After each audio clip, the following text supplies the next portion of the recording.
আমিও ভালো আছি। আমরা সবাই জানি বিশ্ব আজ করোনা ভাইরাসের মহামারীতে আক্রান্ত, আমাদের দেশও তার মধ্যে রয়েছে। এক্ষেত্রে তোমরা সকলেই এখন বাসায় রয়েছো নিশ্চয়ই।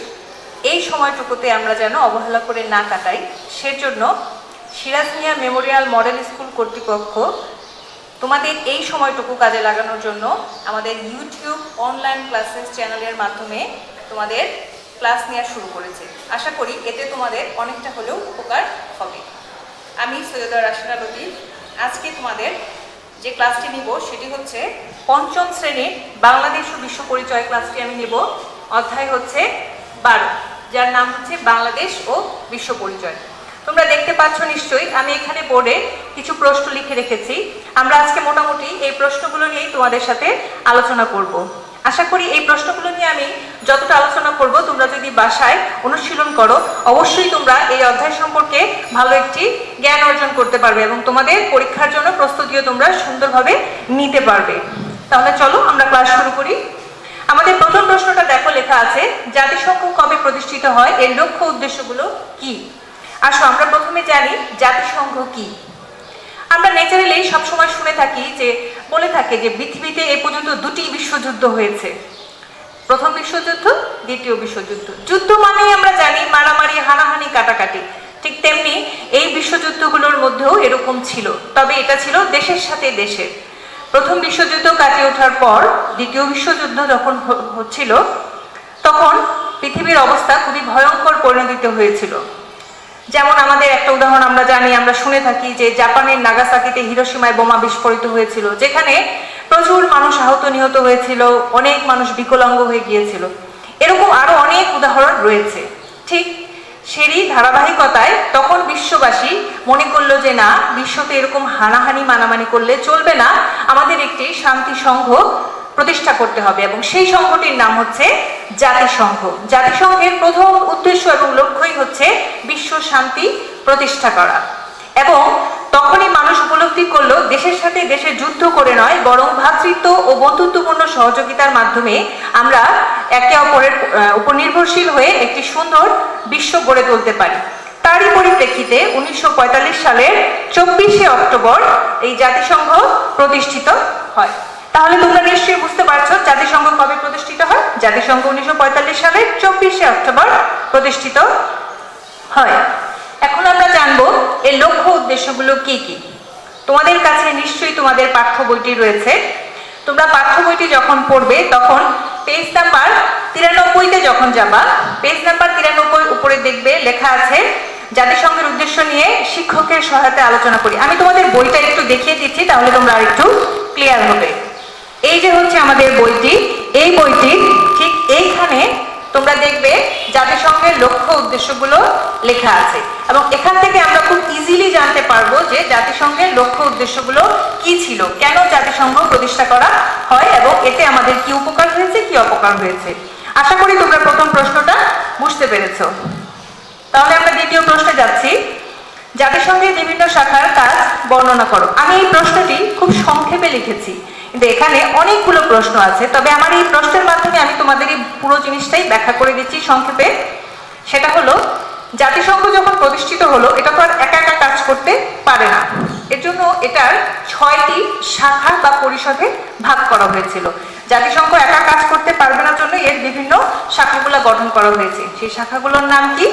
সেগুলো হচ্ছে সাধারণ পরিষদ, সচিবালয়, ওসি পরিষদ, নিরাপত্তা পরিষদ, অর্থনৈতিক ও সামাজিক পরিষদ, আন্তর্জাতিক আদালত।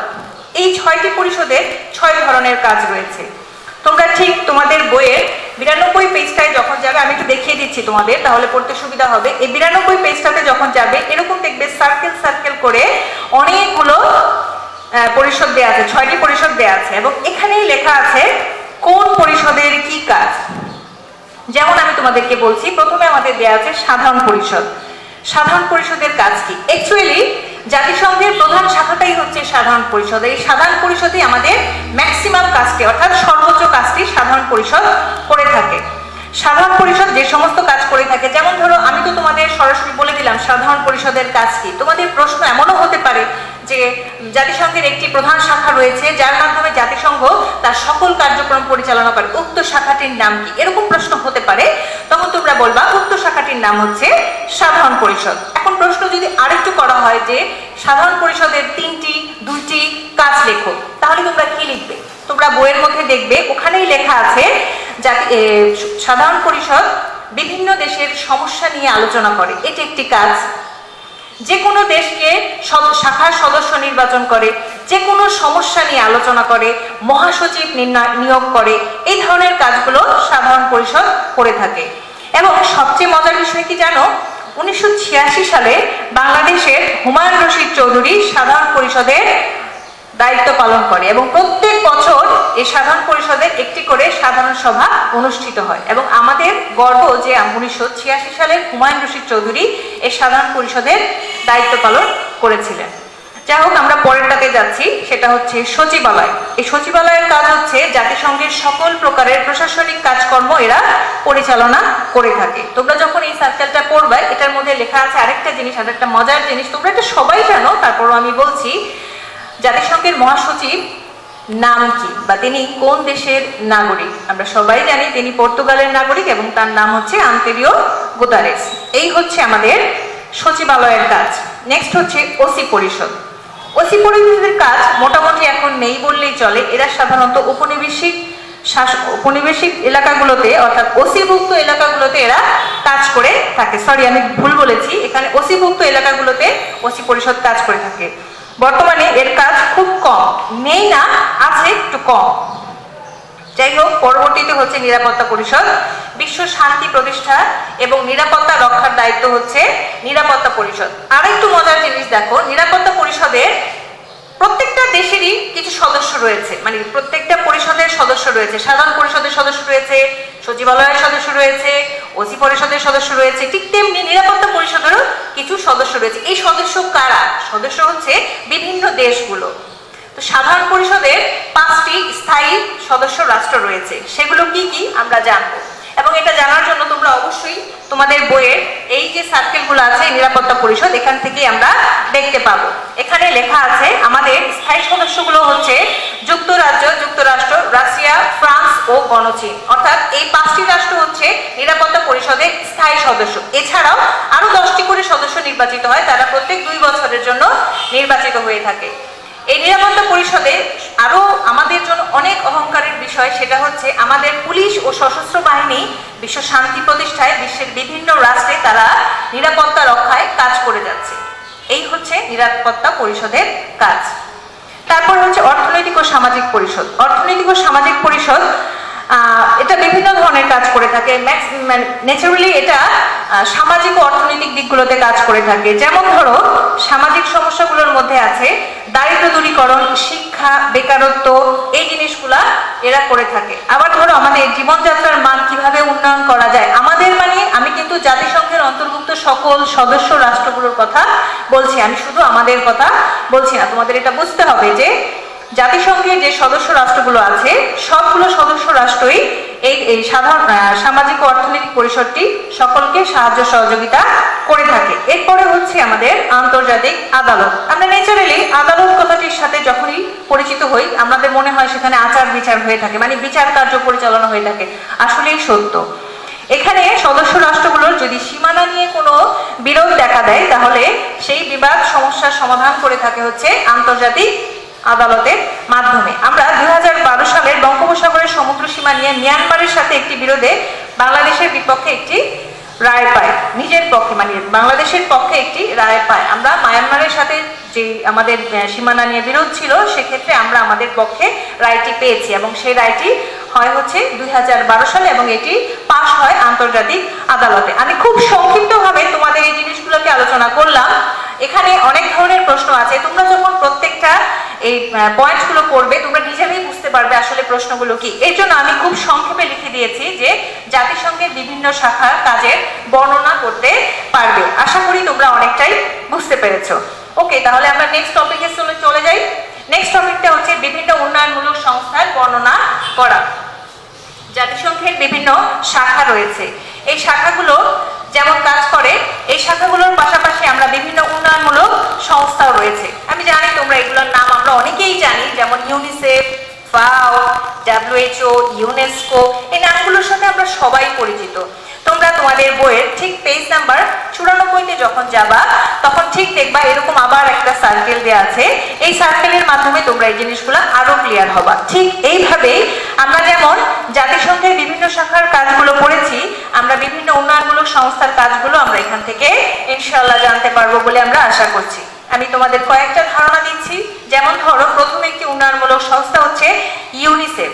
ইউনিসেফের পুরো নাম হচ্ছে জাতিসংঘ আন্তর্জাতিক শিশু তহবিল। এরা সাধারণত শিশুদের উন্নয়নে কাজ করে থাকে এবং এটার সদর দপ্তর অবস্থিত নিউ ইয়র্ক শহরে, যুক্তরাষ্ট্রের নিউ ইয়র্ক শহরে অবস্থিত। তাহলে ইউনিসেফ ন্যাচারালি যেহেতু শিশুদের নিয়ে কাজ করে, এরা শিশুদের জন্য বিভিন্ন ধরনের কাজ করে থাকে। যেমন শিশুদের প্রতিষেধক টিকার ব্যবস্থা করে, পুষ্টিকর খাবার ব্যবস্থা করে, স্বাস্থ্যসম্মত পায়খানা তৈরি করার ক্ষেত্রে তারা সাহায্য করে। এই ধরনের বিভিন্ন ধরনের কাজগুলো ইউনিসেফ করে থাকে এবং আমাদের দেশে ইউনিসেফ বহু ধরনের কার্যক্রম পরিচালনা করেছে, সেটা আমরা জানতে পারি। তোমরা এটা আরো একটু ছোট্ট জিনিসের মাধ্যমে জানতে পারবে। যেমন ধরো, আমরা সবাই ছোট থেকে মিনা কার্টুন দেখে অভ্যস্ত। এই মিনা কার্টুনটা যখন আমরা দেখি তখন কিন্তু আমরা এখান থেকে অনেক কিছু শিখতে পারি এবং আমরা জানি এটা ইউনিসেফের উদ্যোগে এই কার্যক্রমটি পরিচালনা হচ্ছে। আশা করি তোমরা এটার মাধ্যমে বুঝতে পারবে যে ইউনিসেফ আমাদের দেশে কি কি কাজ করে যাচ্ছে। এরপরে হচ্ছে বিশ্ব ব্যাংক। বিশ্ব ব্যাংকের সদর দপ্তর যুক্তরাষ্ট্রের ওয়াশিংটনে অবস্থিত। এর কাজ হচ্ছে বিশ্বের বিভিন্ন দেশের উন্নয়নে গৃহীত বিভিন্ন প্রকল্পকে সাহায্য করে থাকে। অর্থাৎ কোনো দেশ যদি কোনো বড় প্রজেক্টে বা বড় ধরনের কোনো কাজ করতে চায়, সেক্ষেত্রে যদি তাদের কোনো অর্থনৈতিক সহযোগিতার প্রয়োজন হয়, বিশ্ব ব্যাংক সেই সমস্ত দেশগুলোকে সহযোগিতা করে থাকে। এটা হচ্ছে বিশ্ব ব্যাংকের কাজ। এরকম করে ইউএনডিপি, ইউনেস্কো, বিশ্ব স্বাস্থ্য সংস্থা, খাদ্য ও কৃষি সংস্থা, এই ধরনের সংস্থাগুলো বিভিন্ন ধরনের কাজ করে থাকে। যেমন ধরো, আমি যেমন আরো একটি সংস্থা রয়েছে যেটা এখন আমাদের জন্য সবচেয়ে বেশি গুরুত্বপূর্ণ, সেটি নিয়ে আমি এখন আলোচনা করতে যাচ্ছি। সেটি হচ্ছে বিশ্ব স্বাস্থ্য সংস্থা। এর ইংরেজি হচ্ছে ওয়ার্ল্ড হেলথ অর্গানাইজেশন। তোমরা যখন এই বইটি নিবে তখন দেখবে এখানে অনেক তথ্যই তোমরা পেয়েছো। যেমন এখানে লেখা আছে বিশ্বের 6টি অঞ্চলের কার্যক্রম পরিচালনা করে। অর্থাৎ বিশ্ব স্বাস্থ্য সংস্থা বিশ্বের 6টি অঞ্চলে কার্যক্রম পরিচালনা করে। বাংলাদেশের সংস্থাটি দক্ষিণ পূর্ব এশিয়ার অন্তর্গত। এটি বিভিন্ন ধরনের কাজ করে থাকে। তার মধ্যে আমি তোমাদের একটি অনেক গুরুত্বপূর্ণ কাজের কথা আমরা বলি, সেটা হচ্ছে আমরা ছোটবেলায়, তোমরা তো এখন অনেক ছোট, আমি আমার ছোটবেলার কথা বলছি, অনেক ছোটবেলায় শুনেছি যে বসন্ত হলে মানুষ বাঁচত না, কলেরা হলে মানুষ বাঁচত না। এই ধরনের কথাগুলোর সাথে আমরা পরিচিত ছিলাম। এখন তো আমরা উন্নয়ন বিশ্বে বাস করছি, এখন অনেক কিছু ডেভেলপ হয়েছে। সবচেয়ে মজার বিষয় কি জানো, এই বিশ্ব স্বাস্থ্য সংস্থার উদ্যোগেই আমাদের এই পুরো বিশ্ব থেকে গুটি বসন্তর মতো রোগটিকে আমরা নির্মূল করতে সক্ষম হয়েছি। এখন আর কেউ গুটি বসন্ত হলে মৃত্যুবরণ করে না। এটা হচ্ছে বিশ্ব স্বাস্থ্য সংস্থার একটি অন্যতম সাফল্য আমি মনে করি। যাই হোক, এভাবে করে বিশ্বের বিভিন্ন দেশের স্বাস্থ্য রক্ষার প্রয়োজনীয়তা উপায় সম্পর্কে সচেতন করার জন্য প্রতি বছর 7ই এপ্রিল আমরা বিশ্ব স্বাস্থ্য দিবস পালন করে থাকি এবং এই দিবসটির মাধ্যমে আমরা সকলে আমাদের স্বাস্থ্য সচেতন সম্পর্কে জানতে পারি। বর্তমানে আমরা জানি এই করোনা ভাইরাসের প্রকোপে বিশ্ব স্বাস্থ্য সংস্থা আমাদের বিভিন্ন ধরনের স্বাস্থ্যবিধির গাইডলাইন, প্রত্যেকটি দেশের পরিস্থিতি, এর ভ্যাকসিন কিভাবে কি কাজ করবে, কোন বৈজ্ঞানিক কোন দেশ কিভাবে কাজ করছে, সকল প্রকারের তথ্য আমরা অনলাইনের মাধ্যমে পেয়ে থাকি। তাহলে বুঝতে পারছি যে বিশ্ব স্বাস্থ্য সংস্থা আমাদের জন্য এখন কত বেশি গুরুত্বপূর্ণ।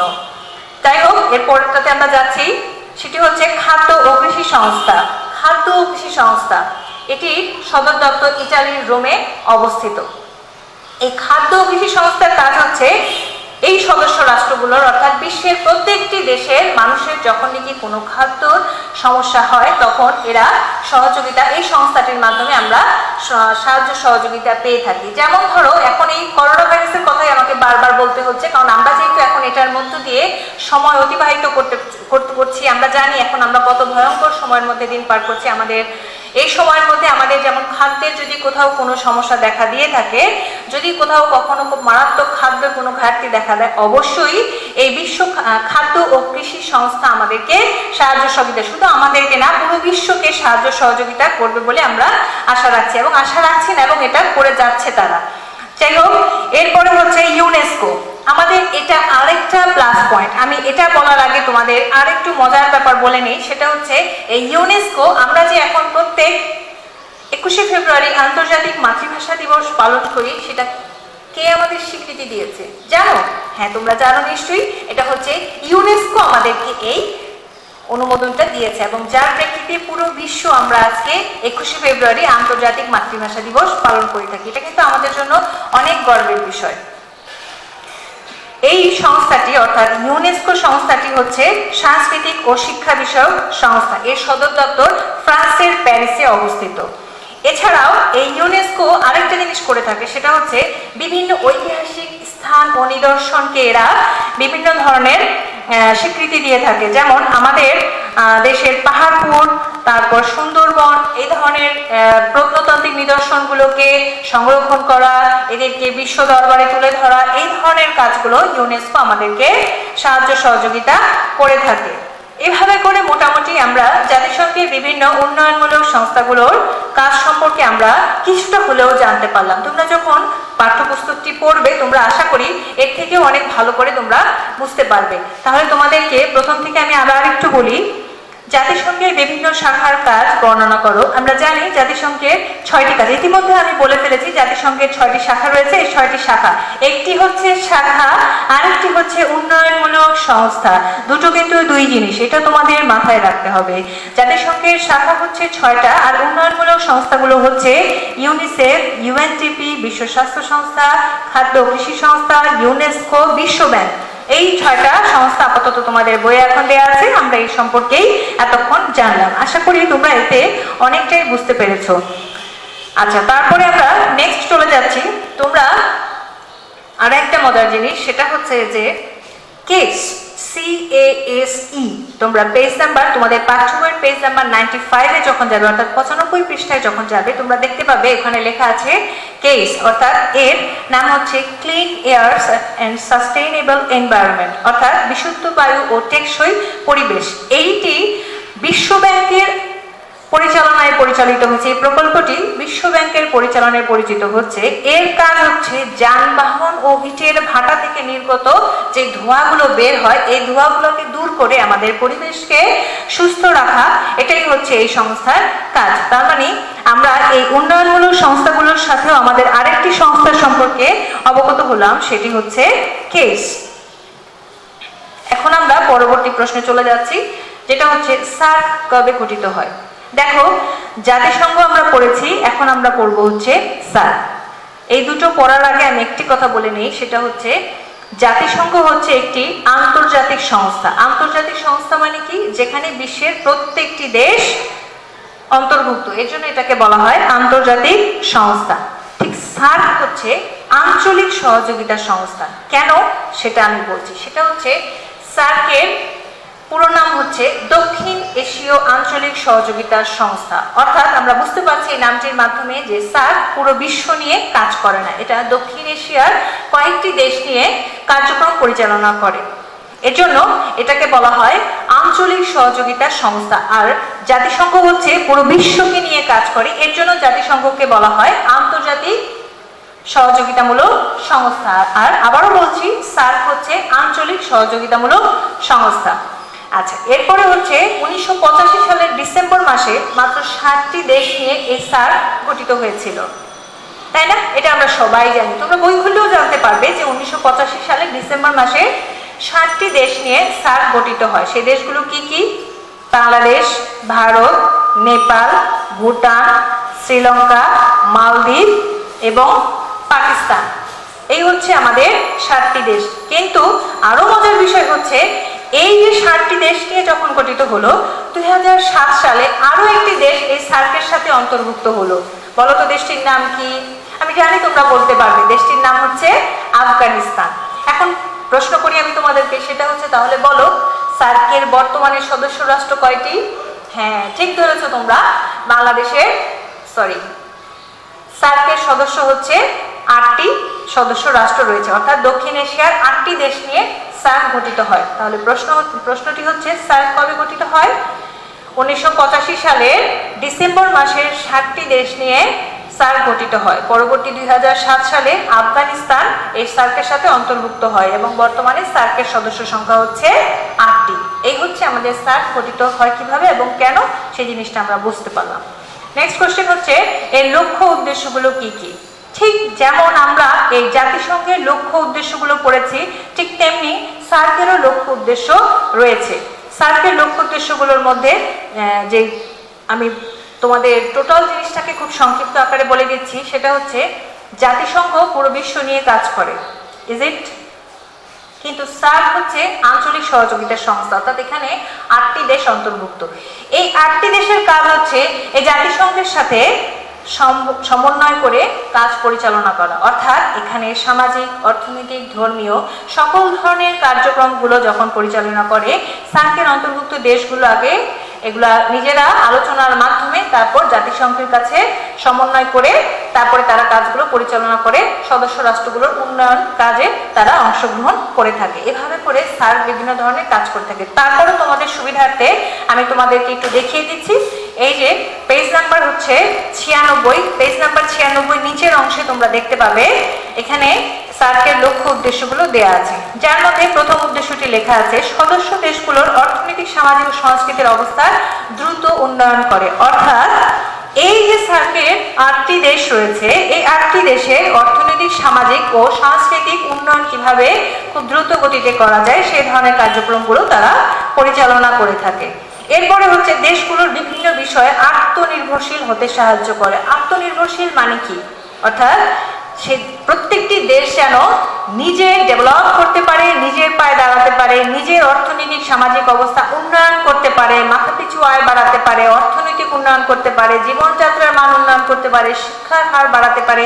এই জিনিসগুলো যেন প্রত্যেক রাষ্ট্র নিজে নিজে তার দায়িত্বে করতে পারে, এটাকেই বলা হয় আত্মনির্ভরশীলতা। এর জন্য সার্ক এই 8টি দেশের অর্থাৎ সদস্য রাষ্ট্রগুলো যেন আত্মনির্ভরশীলমূলক কাজের মাধ্যমে নিজেদেরকে প্রতিষ্ঠিত করতে পারে, এই ধরনের কার্যক্রম সার্ক পরিচালনা করে থাকে। আবার ধরো আরেকটা পয়েন্ট রয়েছে, বিভিন্ন আন্তর্জাতিক সংস্থার সাথে সহযোগিতাপূর্ণ সম্পর্ক করার মাধ্যমে দেশগুলোর উন্নয়ন সাধন করে। যেমন আমি তোমাদের ঠিক একটু আগে বলেছি যে এই সদস্য রাষ্ট্রগুলো তাদের যে কোনো ধরনের সমস্যা বা তাদের যে কোনো কাজ এই জাতিসংঘের প্রত্যেকটা বা জাতিসংঘের বিভিন্ন শাখা বা বিভিন্ন উন্নয়নমূলক সংস্থা এদের সাথে সমন্বয় করে তারা কাজটি সম্পাদন করে থাকে।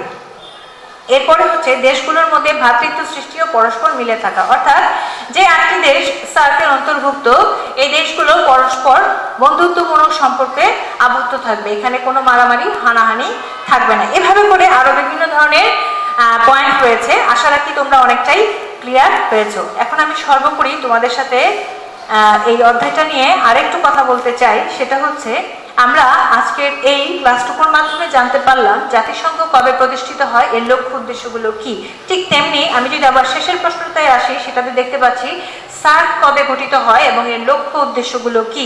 এই দুটো প্রশ্ন কিন্তু প্রায় কাছাকাছি। তোমরা যখন এই প্রশ্নগুলো পড়বে খুব টেকনিক্যালি পড়বে, এই কারণেই বলছি, দেখবা তোমরা যখন পড়তে যাবে তোমাদের কাছে মনে হবে উদ্দেশ্য লক্ষ্যগুলো অবশ্যই এক, কিন্তু এখানে সামান্যতম পার্থক্যগুলো আছে। তোমরা সেই পার্থক্যগুলো লক্ষ্য করে অবশ্যই এটাকে পড়বে, তাহলে দেখবে তোমাদের এই জিনিসগুলো অনেকটা সহজ হয়ে যাবে। তোমাদেরকে একটু কষ্ট করে আমি একটু বাড়ির কাজ দিতে চাই, সেটা হচ্ছে এতক্ষণ আমি যে ক্লাসটা নিলাম, আমি জানি এখানে তোমাদের অনেকের অনেক ধরনের প্রশ্ন আছে, অনেক ধরনের সমস্যা ফেস করবা, অনেকে আমার কথা বুঝতে পারবা না, অনেক ধরনের সমস্যা হতে পারে। তোমরা যে কাজটি করবে সেটা হচ্ছে আমাদের এই online classes Siraj Mia Memorial model school YouTube চ্যানেলে সার্চ করে তোমরা সাবস্ক্রাইব করবে। করার ফলে তোমরা এই ক্লাসটি দেখতে পারবে এবং ওখানে দেখবে একটা কমেন্টস বক্স আছে। এই কমেন্টস বক্সে তোমাদের এই অধ্যায়ের যদি কোথাও কোনো সমস্যা থেকে থাকে তোমরা কমেন্টসটা ওখানে লিখে দিবে, আমি অবশ্যই ওটা দেখব এবং পরবর্তীতে যখন আমি আবার ক্লাস দিয়ে তোমাদের মাঝে হাজির হব তখন তোমাদের এই সমস্যাগুলো সমাধান করে দেব। বুঝতে পেরেছো আশা করি আমি কি বলতে চেয়েছি। এখন তোমাদেরকে যে বাড়ির কাজটা আমি দিচ্ছি সেটা হচ্ছে তোমরা প্রথমে বাসায় এই অধ্যায়টা খুব ভালো করে পড়ে দেখবে তোমাদের প্রথমে এটা পড়তে ভালো লাগছে না, পড়ো না, রেখে দাও, কিছুক্ষণ পরে তোমরা আবার পড়ো। আবার যখন এই ক্লাসটা দেখবে আশা রাখি এই ক্লাসটা হলে তোমাদের কিছুটা মজা লাগবে এবং এই মজা নিয়ে যখন তুমি পড়তে যাবে এই অধ্যায়টা যখন তুমি খুলবে তোমার কাছে অনেক ভালো লাগবে। তখন তুমি কি করবে, আমি বলি বইটা খুলবে, খুলে প্রথমে পুরোটা সুন্দরভাবে ঠান্ডা মাথায় তুমি রিডিং পড়ে যাও। রিডিং পড়ার পরে তুমি আমার যে পড়ার স্টেপগুলো, ধাপগুলো আমি দিয়েছি, সেই ধাপ অনুসারে তুমি এই পড়াগুলো পড়ো। ইনশাল্লাহ আশা করি তোমার অবশ্যই পড়াটা হয়ে যাবে। এবং তুমি সাথে সাথে কি করবে, আমি যে ছোট ছোট সংক্ষিপ্ত প্রশ্নগুলো বলেছি, তোমরা ভিডিওটা দেখলে বুঝতে পারবে আমি কি ধরনের ছোট ছোট প্রশ্নগুলো বলেছি। এই প্রশ্নগুলোর মাধ্যমে তোমরা বাড়ির খাতায় এটা করে রাখো। যখন আমাদের স্কুল খুলবে তখন আমি অবশ্যই তোমাদের এই খাতাগুলো দেখে দিব, যেন তোমাদের কোথাও কোনো সমস্যা না থাকে। তোমাদেরকে আমি আরেকটু বলতে চাই, সেটা হচ্ছে প্রশ্নগুলো আমি আরেকটু বলে যাই। যেমন ধরো, আমি এখানে একটা জিনিস স্কিপ করে দিয়েছি প্রথমে, যে জাতিসংঘ কবে প্রতিষ্ঠিত হয় সেটা আমরা জানলাম, কিন্তু আমরা কবে এর সাথে সংযুক্ত হই সেই জিনিসটা তোমাদেরকে জানানো হয়নি। আমি খুবই দুঃখিত, আমি এখন সেটা বলছি যে বাংলাদেশ 1974 সালের 17ই সেপ্টেম্বর জাতিসংঘের সদস্যপদ লাভ করে। তাহলে বুঝতে পারছো যে আমাদের স্বাধীনতা যুদ্ধ 71 সালে শেষ হয়, আমরা 74 সালে এই জাতিসংঘের সাথে সংযুক্ত হয়ে যাই। আর বর্তমানে জাতিসংঘের সদস্য সংখ্যা হচ্ছে 193টি। এরকম করে ছোট ছোট কিছু প্রশ্ন আছে, যেমন জাতিসংঘ কবে প্রতিষ্ঠিত হয়, বাংলাদেশ কবে সদস্য হয়, বর্তমান সদস্য সংখ্যা কত, সাধারণ পরিষদের সভাপতিত্ব করে বাংলাদেশের কোন নাগরিক, তারপরে হচ্ছে জাতিসংঘের মহাসচিবের নাম কি। এই ধরনের ছোট ছোট প্রশ্নগুলো তোমরা অবশ্যই অনুশীলন করবে। আমাদের যখন ক্লাস চলছিল আমরা তখনই বলেছিলাম, এবং তোমরা সবাই জানো আমি জানি, যে এই বইয়ের অর্থাৎ এই বিষয়ের বাংলাদেশ ও বিশ্ব পরিচয়ের প্রত্যেকটা লাইন, প্রত্যেকটা পেজ তোমাদের জন্য ইম্পর্টেন্ট, এবং প্রত্যেকটা লাইনই তোমাদের প্রশ্নের জন্য অন্তর্ভুক্ত। কারণ আমরা জানি আমাদের প্রত্যেকটা লাইন থেকে শূন্যস্থান পূরণ আসার সম্ভাবনা আছে, যে কারণে প্রত্যেকটি লাইন তোমাদের জন্য ইম্পর্টেন্ট। তাই আশা রাখি আজকে আমার এই সামান্যতম ক্লাসটুকুর মাধ্যমে তোমরা এই অধ্যায় 12 অনেকটাই ক্লিয়ার হয়েছো। এই বলে আমি আমার ক্লাস শেষ করছি। তোমাদের জন্য সর্বোপরি বলতে চাই, বিশেষ প্রয়োজন ছাড়া কেউ বাড়ি থেকে বের হবে না। যে যেখানে আছো সুস্থ থাকবে এবং ভালো থাকবে, এবং অবশ্যই স্বাস্থ্যবিধি মেনে চলবে। ধন্যবাদ সবাইকে। আসসালামু আলাইকুম।